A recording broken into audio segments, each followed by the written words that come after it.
राजीव वर्षा टीकम। 3 प्रश्न हैं।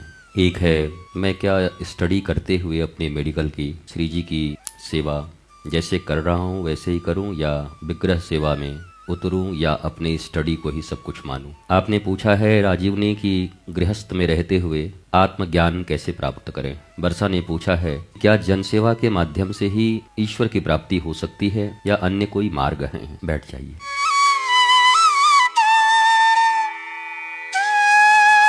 देखिए, पहली बात यह है कि गृहस्थ का अर्थ क्या होता है। जो गृह में स्थित है, गृह में रह रहा है, वो गृहस्थ है। ये भी एक गृह ही है, थोड़ा बड़ा है।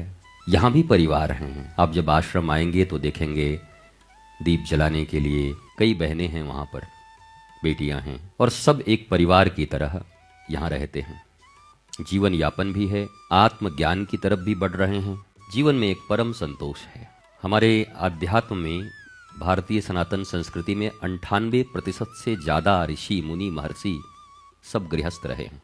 2% लोग हमारे जैसे भागोड़े होंगे तब से लेके अब तक, और वो सब आत्मज्ञानी रहे।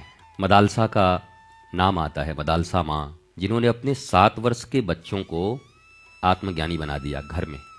ये तो एक प्रोसेस है। शरीर, इंद्रिय मतलब ये आँख कान नाक, मन, बुद्धि, चित्त, अहंकार और आत्मा, सप्तम द्वार पर आत्मा है जो रियल मैं हूं। मैं मन नहीं हूं। मन तो बेकार है, बड़ा चंचल है, 24 घंटे में 18 घंटे दुखी रखता है। मैं शरीर भी नहीं हूं, डिमाइस होगा इसका किसी भी क्षण। मैं बुद्धि भी नहीं हूं, क्योंकि बुद्धि मुझे कई बार फंसाई है। बुद्धि लगाया, फंस गए, उलझ गए। सोच के तो ये लगाए थे कि कुछ पा जाएंगे, पर सब गंवा गए। तो बुद्धि भी मैं नहीं हूं। ये इंद्रिय, आंख कान नाक, ये भी मैं नहीं हूं। चित्त भी मैं नहीं हूं। चित्त चिद शब्द से बना है, ज्ञान शब्द से केवल। चित्त मतलब जो चिंतन करता है हमेशा। नहीं कहते आजकल तो गुरुजी हमें चिंता ही लग गई है एक ही चीज की, दिन रात वही चिंता चल रहा है। और फिर कहते हैं अहंकार। वो अहंकार ईगो नहीं, अहंकार, मैं कौन हूं। अहम मतलब मैं संस्कृत में होता है। और जैसे ही ये भाव हृदय में उत्पन्न होता है, मैं कौन हूं, तो अगला स्टेप आत्मा का होता है, आत्मज्ञान का होता है। रियल ब्लिसफुल नॉलेज उसको बोलते हैं। और ये ब्लिसफुलनेस सबको चाहिए, आनंद सबको चाहिए। वो अफ्रीका में बैठा हुआ आदमी हो, अरब में बैठा हुआ आदमी हो, यूके में हो, यूएस में हो, यहाँ हो, कालाहांडी में हो, जारवा द्वीप पे हो, कहीं भी हो, हर आदमी की चाहत है आनंद, प्रेम और शांति। जितना भी परिश्रम है हम इसी के लिए करते हैं। तो गृह में रहते हुए इंद्रिय, मन, बुद्धि, चित्त, अहंकार को एक श्रेष्ठ गुरु के शरणापन्न होकर, उनको स्वीकार करके, और आप उसी गृहस्थी में गृहस्थ जीवन को जीते हुए आत्मज्ञानी हो सकते हैं। पर you need a spiritual master. आपको एक स्पिरिचुअल मास्टर की जरूरत होगी। अरे पहले क्लास में पढ़ते हो, दूसरे क्लास में टफ टीचर की जरूरत पड़ती है, हाई स्कूल में तो कोचिंग क्लासेस लेते हो, अलग अलग सब्जेक्ट के जाकर के ट्यूशन लेते हो, तब जाके बड़ी मुश्किल से 70-80% नंबर लाते हो।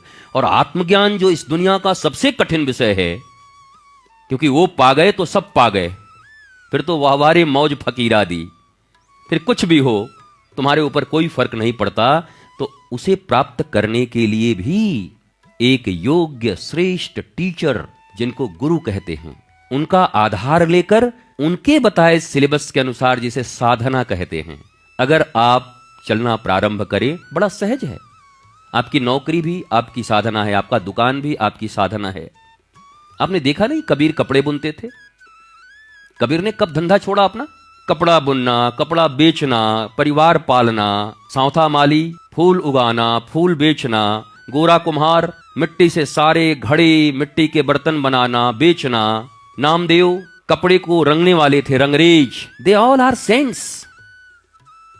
वो सब संत हैं, वो सब आत्मज्ञानी हैं, और वो सब अपने धंधे पानी में लगे हुए थे। तो ये एक जो विचार है हमारे मन में कि हम गृहस्थी में रहते हुए आत्मज्ञान प्राप्त करेंगे कि नहीं, मुझे तो ऐसा लगता है भाग जाने पर संभावना कम हो जाती है, पर गृहस्थी में रहते रहते आत्मज्ञानी होना बड़ा सहज है, अगर हम सभी कर्मों में ईश्वर को और अपने गुरु ज्ञान को समाहित कर लें साधना के रूप में, तो आप इसे कर पाएंगे।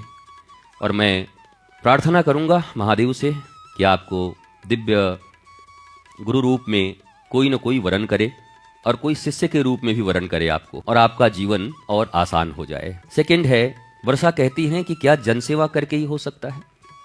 इससे कोई तात्पर्य नहीं है आत्मज्ञान का, ईश्वर प्राप्ति का। ईश्वर का अर्थ ही होता है संपूर्ण, अधूरा नहीं, 99% नहीं, 100%। ईश्वर का अर्थ होता है सच्चिदानंद, परमानंद। तो उन्हें प्राप्त करने के लिए जन सेवा ही कोई मार्ग नहीं है कि हम खूब खीर रबड़ी बांटेंगे, लोगों का पैर दबाएंगे, लोगों को दान देंगे तो हम ईश्वर की प्राप्ति कर लेंगे। ऐसा करने वालों को भी मैं नकली दवाई बनाते हुए देख रहा हूं, मिलावट करके सामान बेचते हुए देख रहा हूं। वो दान भी कर रहे हैं और मिलावट खोरी भी कर रहे हैं। वो सुबह उठ जाते हैं तिलक चंदन लगा करके और कहते हैं मैं कम से कम 12 माला रोज करता हूं। 12 माला करने के बाद बोले धंधे में जब उतरता हूं तो छोड़ता नहीं, खून पी जाता हूं सबका। फिर तो हम इतना मिलावट करते हैं। तो क्या वो ईश्वर को प्राप्त करेंगे? क्या ईश्वर इतना ही आंख विहीन है, दृष्टि विहीन है कि उन्हें प्राप्त होगा? अर्थात आप जहां हैं, जिस अवस्था में हैं, सेल्फ को जानना ही ईश्वर को प्राप्त करना है। हम जब जब दुनिया को जानने का प्रयत्न करते हैं, ये कौन, राम कौन, कृष्ण कौन, हनुमान जी कौन, शिव जी कौन, उन्होंने उसको ऐसे किसे बोला, वो ऐसे घटना कैसे हो गई, अरे छोड़ो, तुम कौन हो? 70 साल के बाद ये गुब्बारा फूट जाएगा एक दिन, फट से फूट जाओगे। और ले जाके लोग, पहले तो अब लकड़ी कुड़ी भी चलती थी, अब तो नया युग आ गया है, उसी में डाल देंगे 1.5 सेकंड में भस्म, विद्युत वाले में, काम खत्म तुम्हारा। इसलिए आप कौन हैं ये जानने का प्रयत्न ही ईश्वर की प्राप्ति है। मैं इस पृथ्वी पर आई हूं, मेरे पास ये संसाधन है और इस संसाधन में मैं सेल्फ को जानूंगी। मैं एक्टिव रहूंगी, रिएक्टिव नहीं रहूंगी। Be active, don't be reactive. किसी के द्वारा प्रोवोक करने पर मुझे रिएक्शन नहीं देना, मुझे अपने पथ पर चलते जाना है, मुझे आनंदित रहना है। जो लोग दूसरों के द्वारा दुखी होते हैं ना, उनका नाम ही दुखी राम रख दो, उनको सुख कभी नहीं होना है। क्योंकि दूसरे इतने हैं जगत में कि कुछ ना कुछ बोलते ही रहेंगे। आप खूब बढ़िया कपड़ा पहन के निकलो और कोई कह दे ये कलर ठीक नहीं है, आउटडेटेड हो गया है, अब तुम्हारा मूड खराब। बताओ, इतना बढ़िया कलर पहन के निकला, आउटडेटेड बोल दिया। अरे उसको आउटडेटेड लगे कि अपडेटेड लगे, मुझे क्या मतलब है? I am feeling very well, मैं बहुत अच्छा फील कर रहा हूं। प्रभु ने आज ये वस्त्र दिया है, प्रभु ने आज ये प्रसाद दिया है, ये पाकर मैं आनंदित हूं। तो आप जन सेवा मस्ट नहीं है, बल्कि जन सेवा के नाम पर आजकल जो जो हो रहा है वो बड़ा खतरनाक है। तो मेरी बेटी, प्यारी पुत्री, आप जो भी काम करती हो, बड़े आराम से, आनंद से बस सेल्फ को जानने का प्रयत्न करते रहो। जहां कहीं एक्सटर्नल कोई दुख आए, उसको एक शब्द का मंत्र याद रख लो, आई डोंट केयर। एक ही वर्ड है। किसी ने गाली दिया, बोला आई डोंट केयर। कोई कहा अरे तुम तो बहुत काले हो गए, बोला आई डोंट केयर। है तुम तो गरीब लग रहे, बोला आई डोंट केयर। सुदामा किसी की परवाह करते थे? सुदामा जी के पास कुछ था? कुछ नहीं था। पर जिनके पास सोने की नगरी थी द्वारिका की, वो चरणों में बैठे हुए थे और पानी लाने के लिए उनकी रानियां दौड़ी, उतना भी उनको चैन नहीं था। पानी और इत्र आने से पहले आंसुओं से सुदामा के पांव धो दिए। क्या था उनके पास? बोलो, क्या था? तो इस दृष्टि से हमारा जीवन होना चाहिए। सेल्फ को जैसे ही आप समझोगे, आपका जीवन बहुत सहज हो जाएगा। ये इंद्रियां एक जगह पर स्थित रहे, या तो ये पूरी बाहर देखेंगी या अंदर देखेंगी। तो इसे अंदर की तरफ ही मोड़ना है। ये आंख बाहर बहुत कुछ देख लिया, भीतर भी कुछ देख लो। कान बाहर से पता नहीं क्या क्या सुन रहे हैं, अंदर भी अनाहत नाद है, भीतर से भी क्या आवाज उठ रही है, उसे भी सुन लो। बाहर सुगंध ले लेके, डियो मार मार के डियो खत्म हो गया पूरा, एक अंदर भी सुगंध है, उस सुगंध को ले लो। आत्म सुगंध उसे कहते हैं। तो इंद्रियों का इनर होना, आंतरिक होना ही जीवन का सच्चा सुख है। तीसरा, मेडिकल। उन्होंने कहा है कि मैं पढ़ाई करते हुए श्री जी का नाम जप और क्या विग्रह सेवा में जा सकता हूं। देखो, विग्रह की सेवा कोई आवश्यक थोड़ी है। श्रीमद् भागवत को क्या कहा गया? शब्द विग्रह, काष्ठ विग्रह, पीतल का विग्रह, मिट्टी का विग्रह, स्वर्ण विग्रह, अष्टधातु विग्रह। अरे महाराज, तुम स्वयं श्री विग्रह हो। ये जो शरीर है ना, वो श्री विग्रह है। ध्यान रखना, ये जो तुम्हारा शरीर तुम्हें परमात्मा ने दिया है, यही श्री विग्रह है, श्री का विग्रह। चलते फिरते श्री तुम्हारे भीतर ही हैं। श्रुणोति आश्रित जन दुखम इति श्री। जो आश्रित जनों का दुख सुनती हैं, उन्हें श्री कहते हैं। श्री के हजारों परिभाषाएं हैं। तो श्री जी का अर्थ राधा रानी, कृष्ण, हूएवर में भी आप जो भी समझते हो, सबके पहले श्री लगता है। आपके पिताजी के पहले भी लगता है, आपके नाम के पहले भी लगेगा श्री। तो श्री जी की सेवा क्या है? सारी दुनिया को आनंद प्रदान करने वाले कौन है? कृष्ण। और श्री कृष्ण को आनंद प्रदान करने वाली कौन है? आह्लाद, श्री जी। तो आपका स्वभाव ऐसा हो कि दुनिया तो छोड़ो, परमात्मा भी आपको देख के प्रसन्न रहे कि अच्छे आदमी को जन्म दिया हूं। परमात्मा भी कभी कभी हैरानी में पड़ जाता है कि किसको जन्म दे दिया यार, रोते ही रहता है। और 24 घंटे में 12 बार मंदिर में आकर के वैसे करके खड़ा हो जाता है कि प्रभु list number 5, list number 6, list number 7। तो उससे भी तो प्रभु बहुत प्रसन्न नहीं होते होंगे। ये ऐसे समझ लो, आपके घर में आपका कोई रिश्तेदार एक दिन आया 500 रुपया मांग के ले गया, दूसरे दिन आया बड़ा 1000, फिर आया बोला 1500, फिर आया बोला 2000। अब छठे दिन आएगा तो फिर क्या होगा? उसका मुन्ना निकलेगा, पापा घर पे नहीं हैं, पापा बाहर हैं। पापा बर्बाद हो जाएंगे अगर इसके चक्कर में रहेंगे तो फिर उससे मुंह चुराना बंद करेंगे। इससे कौन मिले यार? जब आता है मांगते मंगता आदमी, भिखारी आदमी, एक बार भी खबर पूछने नहीं आता, एक बार भी आनंद आह्लाद नहीं जाना, 200 दे दो, 500 दे दो, 700 दे दो, रो रहे हैं, बर्बाद हो गए, फीस नहीं दिया, ये मांगता ही रहता है। जैसे तुम्हें पसंद नहीं है ना मंगते लोग, वैसे ठाकुर को भी पसंद नहीं है। 24 घंटे मंगते लोगों को कोई पसंद नहीं करता इस संसार में। बल्कि ठाकुर, यही बांके बिहारी यहां पर हैं। बांके बिहारी के बाहर से एक बाबा चले जा रहे हैं, कई बार मैंने ये बात कही है, और बोले जय हो बिहारी जी, तुम्हारी जय हो, मौज करो, मुस्कुराओ, आनंद हो, लाला जय हो। एक दिन बिहारी जी के गुसाई ने पकड़ लिया, बोला तू क्या बिहारी जी को भी आशीर्वाद दे रहा है? इतना बड़ा तू बाबा हो गया है। पकड़ लिया लोगों ने, बोला तू बहुत बड़ा बाबा बन गया, तू बिहारी जी को आशीर्वाद दे रहा है। तो उन्होंने कहा हम क्या करें? पूरे भारत से, दिल्ली से, हरियाणा से, चंडीगढ़ से, आगरा से, कानपुर से, कहां कहां से लोग आके भरे हैं। छोटो सो हमारा 7 साल को लाला है, जिसको देखो वही अपना मांग लगाए हुए है। हमारो लाला परेशान है वो है, इसे तो हम अंदर भी नाम है, दूर से कहें मुस्कुराओ लाला, मुस्कुराते रहो, तेरी मुस्कुराहट में मुझे आनंद है। बिहारी जी के गुसाई लोगों ने कहा बाबा गलती है, वो सच्चो भगत तो तुम ही हो बाबा, जो हमारे लाला को मुस्कुराने के लिए कहते हो, वरना यहां तो नंबर लगा है। एक बार पर्दा हटा नहीं कि 1 करोड़ मांग एक साथ। फिर लाला का पर्दा बंद हुआ, लाला सांस लिए, अरे बाप रे कहां से आए हैं लोग। फिर हटा, फिर करके फिर 1 करोड़, तब तक दूसरे का हम भूल गए थे, वो बेटी की शादी वाला फिर भूल गए थे, भी बता देना। वो लाला भी परेशान है, पर ऐसा क्या मांगना है? कभी कभी जाओ और जाकर कहो बिहारी जी बड़े सज रहे हो आज तो, लाला बहुत अच्छे लग रहे हो, नथ तो बड़ी अच्छी लग रही है, बड़े प्यारे लग रहे हो, आज की पाग तो अद्भुत बनाई है तुमने। कभी ये भाव भी तो रखो।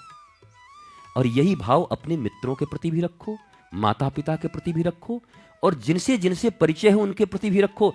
कभी जाओ तो उनका भी खबर पूछो, कहो आज आप बड़े सुंदर लग रहे हैं, आज आपकी आवाज बड़ी मीठी लग रही है। हालांकि ये भी बड़ा खतरनाक हो गया आजकल, ये सब बोलने से लोग बोलते हैं कि चापलूस है, जरूर कुछ करेगा, मांगेगा, बर्बाद करेगा। पर आप अच्छे कर्म करते रहो, वो क्या समझता है, उससे कोई फर्क नहीं पड़ता। What's your process it's not important, what's your motive it's more important. आपका मोटिव सही होना चाहिए बस। तो आप नाम जप करते रहो, केडी कॉलेज वाले नाम जप करते रहो, भगवान नाम चलता रहे। विग्रह सेवा का अर्थ है ये विग्रह सेवा, तुम्हारे चेहरे पर वो प्रकाश हो दिव्यता का, ब्रह्मचर्य का, कि लोग देखे तो कहे अद्भुत यार, मेडिकल की पढ़ाई करता है और एकदम दिव्यता, इस प्रकाश है इसके चेहरे पर। इस श्री विग्रह की सेवा करो। उस विग्रह की सेवा हमारे वृंदावन में बहुत हो रही है। 10,000 से ज्यादा ठाकुर जी हैं यहाँ। Do you know? 10,000 कम से कम। छोटे बड़े मंदिर मिला करके एक गली में 20 मंदिर और अलग अलग ठाकुर जी के नाम है। कचौड़ी बिहारी, जलेबी बिहारी, जिसको जो मन वो रखता है अपना अपना बिहारी जी का नाम। हाँ, हमारे बिहारी जी हम अपना नाम रखेंगे, तुम क्या बिगाड़ लोगे हमारा? बोले हमारी बिहारी जी को जलेबी पसंद है, तो हमने कहा बोलो जलेबी बिहारी सरकार की। हमारे जलेबी बिहारी हैं। हमारे यहाँ श्री ठाकुर जी का नाम श्री आनंदम बिहारी है, एक का नाम गोधुली बिहारी है, एक का कलुआ बिहारी रख दिया लोगों ने। मैंने बताओ कलुआ बिहारी कोई नाम होता है? तो कलुआ बिहारी रख दिया। इतने ठाकुर जी हमारे पास, सबकी सेवा होती है। प्रियाचित्त बिहारी। तो ठाकुर जी इसी श्री विग्रह में हैं। ये श्री विग्रह चमकता रहे, दमकता रहे, प्रसन्न रहे, किसी अन्य के द्वारा ये परेशान न हो, हर समय ये सोच में न डूबा रहे शरीर, ये मन। इसी को श्री विग्रह की सेवा कहते हैं। और उसके लिए नाम जप के साथ साथ मेरे प्यारे बच्चे, नॉलेज की बड़ी जरूरत है। Knowledge is the key of success, knowledge is the key of smile. Knowledge ही, जैसे जैसे नॉलेज एक्सपेंड होता जाएगा, ज्ञान बढ़ता जाएगा, तो आपके लिए चमत्कार कुछ नहीं रह जाएगा, आपके लिए सब ज्ञान होता जाएगा। जो नहीं जानते उनके लिए चीजें चमत्कार हैं, जो जान गए उनके लिए सहज है। केमिकल चीजें बहुत सारी ऐसी हैं, हाथ में लगा लो, आग में डाल दो, हाथ जलेगा ही नहीं। और एक गांव वाले देखेंगे और ये गजब गजब क्या बात है, गजब गजब गजब। और कुछ गजब नहीं हो तो तुम जानते ही हो, जो लगाएगा उसी का नहीं जलेगा। तो जो नहीं जानते उनके लिए चमत्कार, जो जान गए उनके लिए ज्ञान और विज्ञान। और आप तो मेडिकल के छात्र हैं, आगे चलकर कई अनुसंधान करने हैं, लोगों को आनंद का पथ देना है। इसलिए नाम जब चलता रहे, नाम जब श्वास की तरह चलता रहे। मैं आपसे बात कर रहा हूं, नाम भी मेरा चल रहा है, गुरु मंत्र मेरे भीतर चल रहा है, जो गुरु मंत्र है उसके लिए अलग से समय तो लेना नहीं पड़ता। सांस के लिए कभी अलग समय लेना पड़ता है कि अभी रुकिए, अब हम थोड़ा सांस लेंगे 10 मिनट, ऐसा है? हम कुछ भी कर रहे हैं तो श्वास तो चली रही है, सो भी रहे तब भी श्वास चल रही है, सोते सोते श्वास जाए तो हम भी गए। तो श्वास जैसे चलती है ना, वैसे नाम भी चलता है। और इसको मेरे प्यारे बच्चे अजपा जप बोलते हैं। क्या बोलते हैं? अजपा जप। जिसको जपना नहीं पड़ता, वो सांसों के रिदम में समाहित हो जाता है, वो चलता ही रहता है। अभ्यास से ऐसा हो जाएगा। अजपा जप, हमारे ऊपर हमारे गुरु की कृपा रही, अजपाई जप चलता है। हमने अलग से कभी नाम लेने का प्रयत्न नहीं किया। बोला माला वाला कभी कभी आपको जपते देखता हूं, जपता हूं, ये लोकचर्या है, ये ठीक बता देता, क्योंकि जिनको प्रारंभ करना है उनके लिए ये जरूरी है। लेकिन ये जप तो अजपा हो गया, अब रुक ही नहीं सकता, नींद में भी नहीं रुक सकता। तो जप ऐसे होता है। और श्री विग्रह ये है, और ये सारा ब्रह्मांड, पूरा विश्व श्री जी का ही तो विग्रह है। वृंदावन के वृक्षण को मरम न जाने कोई, जहां डाल डाल और पात पात श्री राधे राधे होए। कण कण में भगवान, कंकर कंकर शंकर। तो श्री का विग्रह कोई इतना छोटा थोड़ी होता है श्री जी का। श्री का विग्रह पूरा ब्रह्मांड है। मम्मी में भी श्री विग्रह, पापा में भी श्री विग्रह, भाई में भी श्री विग्रह, जो सामने से आ रहे हैं उनमें भी श्री विग्रह। इस प्रकार की भावना से जहां जैसा जो उचित व्यवहार बन पड़े करते चलेंगे तो श्री जी की सेवा हो जाएगी। भगवान नाम स्मरण करते हुए जो कुछ प्राप्त है, उसमें जो प्राप्त है वही पर्याप्त है। संतोष रखकर और नॉलेज के लिए प्रयत्न करते रहें कि ब्रह्मांड को रिवील करना है, सत्य को जानना है, इसके लिए कोशिश करें। सत्य पे सत्ता हो या दुग्गी पे दुग्गी, कोई फर्क नहीं, अलबत्ता वो दुनिया कुछ करे, वो अपनी मस्ती में रहता है। जय जय श्री राधे, जय जय श्री राधे, जय जय श्री राधे। नमः पार्वती पतये, हर हर हर महादेव शंभो।